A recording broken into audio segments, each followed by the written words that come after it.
Please, thank you for this unsolicited testimonial. And now, by special permission of the Commander-in-Chief, me, here is Mars' first space explorer, Colonel Cosmic.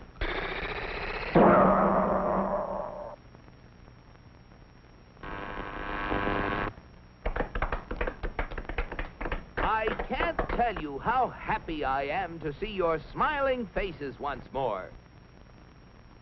First, let me say that this trip was made possible only by our dauntless chief, Og the Magnificent, introducer of Og Power, which runs most of our industry, and inventor of Og Speed, which doubles the original Og Power. A short time ago, the master was having trouble with the state limousine. He had, of course, developed the explosive charge. But it was inclined to get a little out of hand, just slightly. And, of course, there was always the problem of friction. Parts rubbing together, heating up, and causing all sorts of trouble.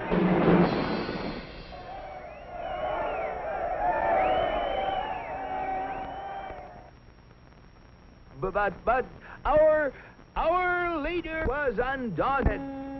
He immediately ordered our first expedition into space to bring back the secret of how other planets got their state limousines to run smoothly. The target was picked with painstaking scientific accuracy. Destination, Earth. You all know with what eagerness I volunteered for the mission, and with what confidence I took off.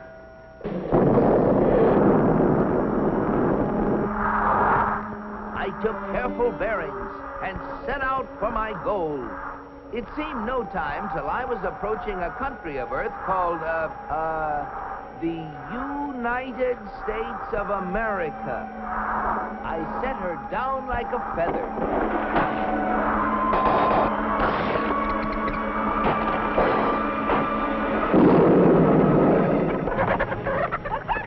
What's all the racket? Naturally, I protected government property by making the saucer invisible. They're after the chickens, Ma. And though the natives showed great interest in me, I decided to make myself invisible too. Seeing moving lights in the distance, I headed for them. What phenomenal luck!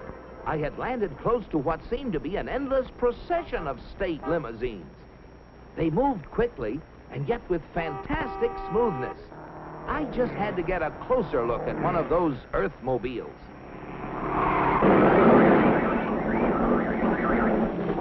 Just as I thought.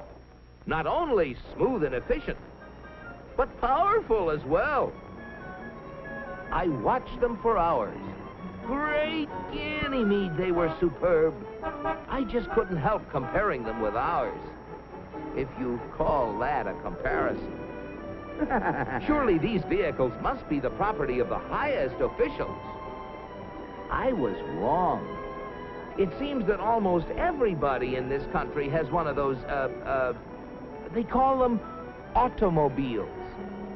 They use them for transportation, for business, for pleasure. They use them for all sorts of things. I found that these vehicles gather at places called service stations, where they are fed, lubricated, that's how they beat friction, and given the finest care. The source of their nourishment was something called petroleum. A power source like that must be a highly prized state secret. I had to find out about it.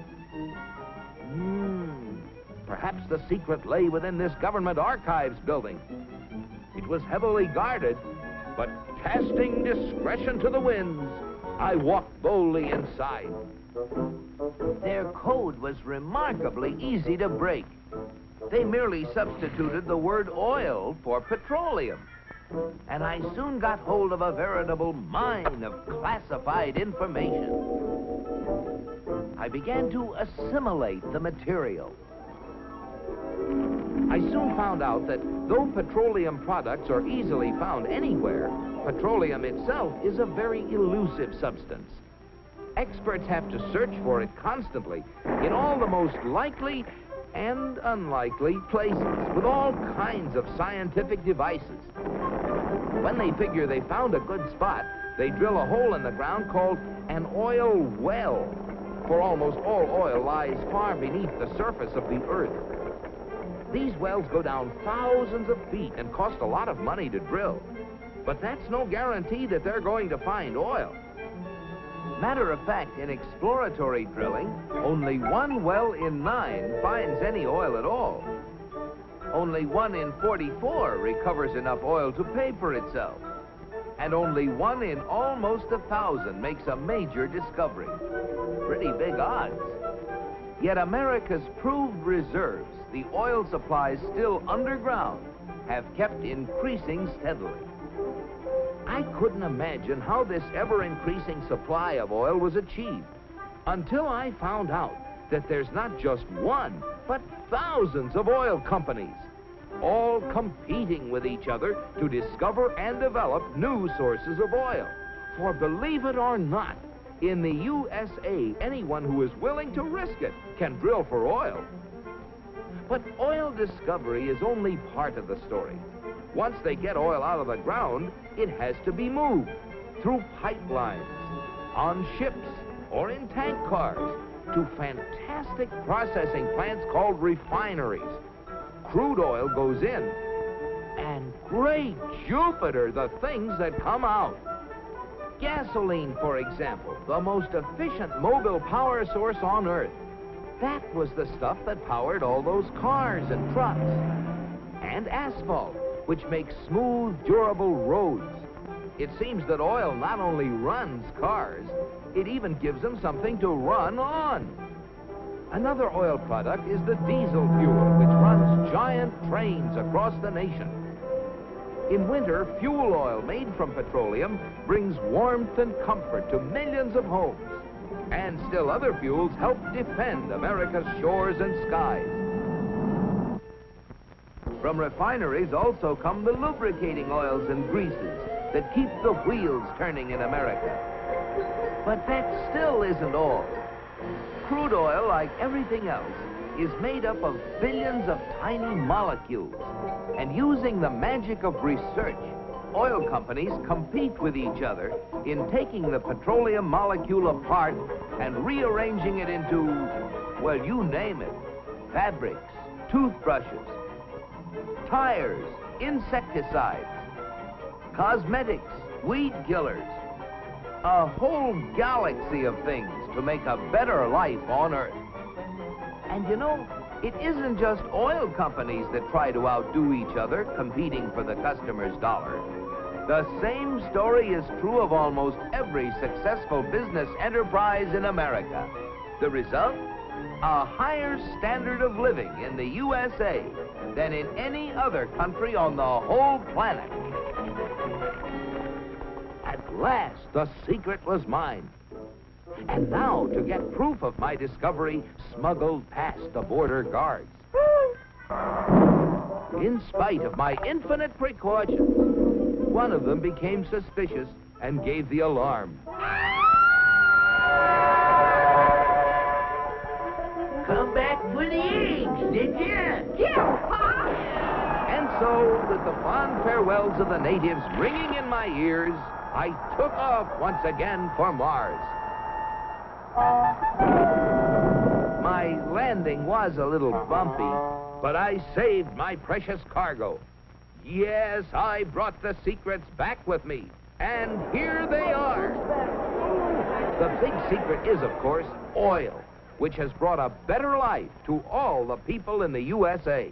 But the key to making oil work for everybody is competition.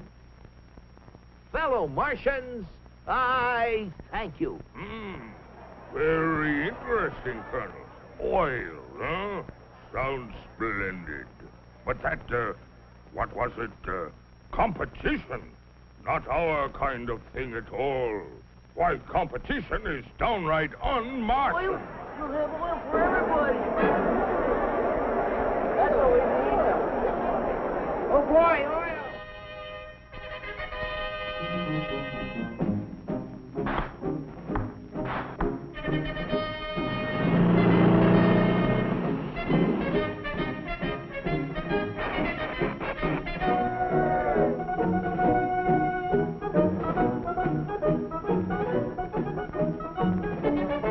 Look at them. You know what this means, Cosmic? You bet I do, Og. It means that you're through. So why don't you get lost? Yes, the real secret is not only a great source of energy, but also the freedom to make it work for everybody. And if you have both of these things, any goal is possible. It's Destination Unlimited.